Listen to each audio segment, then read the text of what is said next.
భగవద్గీత ఎందుకు చదవాలి, ఎలా చదివినా నాకు అర్థం కావడం లేదు, ఎలా విన్నా సరే నాకు అర్థం కావడం లేదు అనే వారి కోసం ఈ వీడియో. భగవద్గీత అనేది కేవలం ఒక పుస్తకం మాత్రమే కాదు, మన జీవితాన్ని ఎలా జీవించాలో నేర్పించే ఒక మార్గదర్శిని. హరే కృష్ణ. భగవద్గీత చదవడం వల్ల జీవితంలోని సమస్యలకు పరిష్కారాలు, మానసిక ప్రశాంతత, జీవితానికి అర్థం లభిస్తాయి. ఇది శాశ్వతమైన జ్ఞానాన్ని అందించి మనల్ని ఉన్నతమైన మార్గంలో నడిపిస్తుంది.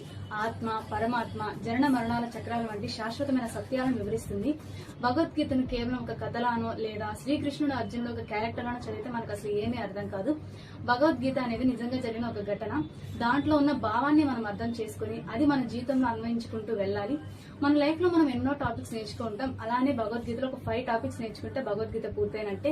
గాడ్, దేవుడు, టైం, కాలం, నేచర్, ప్రకృతి, సోల్, ఆత్మ అండ్ కర్మ, ఈ 5 గురించి మనం నేర్చుకుంటే భగవద్గీత పూర్తయినట్టే. హరే కృష్ణ.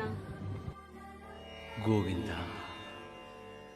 నిశ్చలానంద మందార మకరంద, నీ నామం మధురం.